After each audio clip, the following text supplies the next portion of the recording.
ദക്ഷിണ കൊറിയയിൽ വിമാനം തകർന്ന് 179 പേർ മരിച്ചു. ലാൻഡിങ്ങിനിടെ മുവാൻ അന്താരാഷ്ട്ര വിമാനത്താവളത്തിൽ വെച്ചായിരുന്നു അപകടം. വിവരങ്ങളുമായി കാവ്യ രാജേഷ് ചേരുന്നു. കാവ്യ, കൂട്ടിച്ചേർക്കാനുള്ള വിവരങ്ങൾ.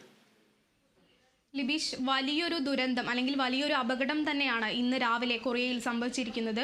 ഏകദേശം കൊറിയൻ പ്രാദേശിക സമയം ഏകദേശം 9 മണിയോടെയാണ് ഇത്തരത്തിലൊരു അപകടം ഉണ്ടായിരിക്കുന്നത്.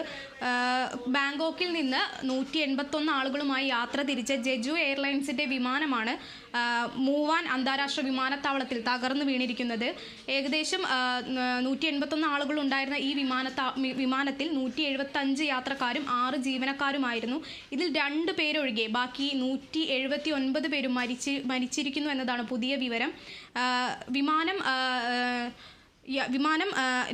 വിമാനത്തിൽ ഒരു പക്ഷി ഇടിച്ചതിനെ തുടർന്ന് വിമാനം ബെല്ലി ലാൻഡിംഗ് നടത്തേണ്ട ഒരു സാഹചര്യം ഉണ്ടായി. എന്നാൽ ഈ ഒരു സാഹചര്യത്തിൽ വിമാനം റൺവേയിൽ നിന്ന് തെന്നി മാറുകയും സുരക്ഷയ്ക്കായി സ്ഥാപിച്ചിരുന്ന മതിലിൽ ഇടിച്ച് വിമാനം പൂർണ്ണമായും കത്തി നശിക്കുകയുമായിരുന്നു. നമുക്ക് ദൃശ്യങ്ങളിൽ നിന്ന് തന്നെ കാണാം, വിമാനം പൂർണ്ണമായും കത്തി നശിക്കുന്നുണ്ട്. എന്തായാലും വലിയൊരു അപകടം തന്നെയാണ് സംഭവിച്ചിരിക്കുന്നത്. 80 അഗ്നിശമന സേനാംഗങ്ങളെയും 30-ലധികം അഗ്നിശമന ട്രക്കുകളും ഇവിടെ സുരക്ഷാ പ്രവർത്തനത്തിനായി വിന്യസിച്ചിട്ടുണ്ടായിരുന്നു. അപകടത്തെക്കുറിച്ച് കൂടുതൽ അന്വേഷിക്കണമെന്നാണ് കൊറിയൻ ഗതാഗത മന്ത്രാലയം അറിയിച്ചിട്ടുള്ളത്.